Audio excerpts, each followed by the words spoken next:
السلام عليكم ورحمة الله وبركاته. مسجد رسولك صلى الله عليه وسلم. اللهم صل وسلم على نبينا محمد وعلى آله وصحبه أجمعين. mar walba qofkii rasuulka sallallahu alayhi wasallam masjidkiisa imaado mise TV ka fiirsado mise musawir arko wuxuu arkaa qubbadan cagaaran iyo maxaa lahaa iminaaradan mi'dana manaaradan oo dheer oo qubbada rasuulka sallallahu alayhi wasallam masaajidkiisa ku taalo manaaradan khaasatan manaara ra'iisiya allaha sir ay leedahay sirteedana maanta insha Allah garan doonaa sir waxay leedahay oo la yaabi doontiin insha Allah masjidka rasuulka sallallahu alayhi wasallam hadda dhinaca joogo oo fadhiyo waxa waaye dhinaca qiblada dhinaca qiblada waaye qiblada dhabarkay jirtaa hadda qofkii tukanaya saasaan uu soo tukanaa okay qubbada cagaaran waatan qubbada cagaaran waxa waaye meesha rasuulka sallallahu alayhi wasallam xujradiisa ahaan jirtay especially xujrada Aisha bint Abu Bakr as-Siddiq radiyallahu anha rasuulka sallallahu alayhi wasallam wuxuu ku duugan yahay meeshuu Ilaahay nafta uga qaaday sariirta laga leexshay sariirta marka laga leexshay la faagay meeshaas lagu duugo rasuulka sallallahu alayhi wasallam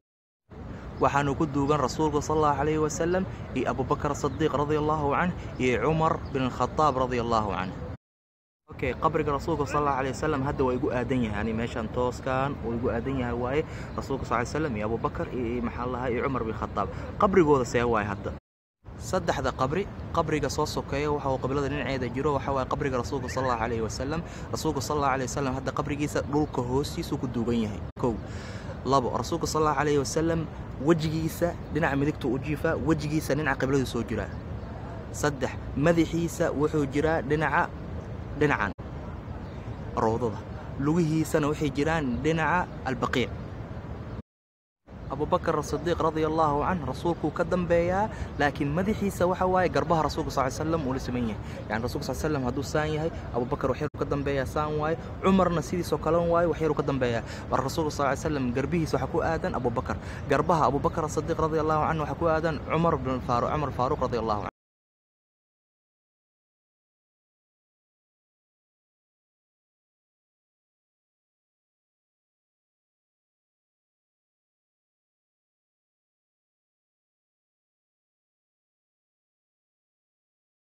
اوكي رسولك صلى الله عليه وسلم ابو بكر الصديق رضي الله عنه عمر بن الخطاب رضي الله عنه waxay ku duugayeen qubada cagaaran hoosteeda albaqii qofkii su'aashi ii soo qoray oo su'aashi weydii albaqii inta waay darbigaas albaqii waa darbi qubuuraha waxa waay rasuulka sallallahu alayhi wasallam oo saxaabadiisa ku duugu jiray waxa ku duuga meesha albaqii 10,000 صحابي wax ka badan 100,000 taabici saxaabi waxa waa qofkii rasuulka sallallahu alayhi wasallam arkay oo aaminay taabicina waxa waa qofkii rasuulka sallallahu alayhi wasallam arkin oo saxaabi arkay marka intaas ku duugan yihiin waxaanu ku duugan rasuulka sallallahu alayhi wasallam xaasaskiisa insha Allah Sahih TV insha Allah video ka hadla video insha Allah bil walbo insha Allah video meel ka hadli doona insha Allah videogaas ka hadli doona albaqii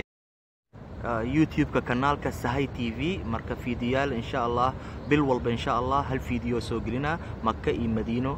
taariikhdeeda wax oo af Soomaali ku sharxaayo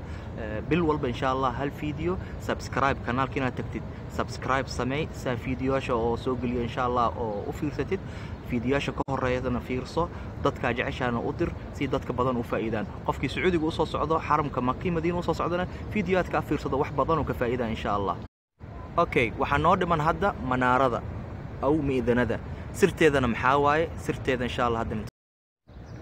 miidanada waxa dhisay Qaytabay 550 sanay dhisan tahay ka hor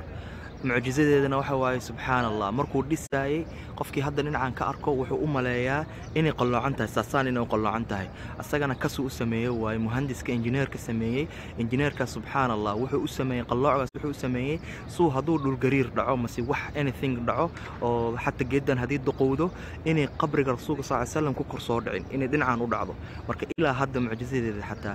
sideedana waaye waa la dayactiraa waana la yaabay injineer walba markuu imaado oo fiiriyo waa yaqaana wax la yaabo waayo subhanallah mucjizadeeda ilaa hadana waa taagantaa 550 sano oo qalloocan tahay argaa qalloocan tahay dhinacaani u dhacay wax walba haduu dhaco dhul gariir anything subhanallah qabriga rasuulka sallallahu alayhi wasallam korkiisa ma ku dhacayso marka mucjizo waayo mucjizadeeda waa sirtaasi haysata waayo qofkii imaadana dhinacaan istaagana si fiican u arki doona kaamirada hadda si fiican ma clear ma ka aha laakiin qofkii imaado oo Madiina Munawwara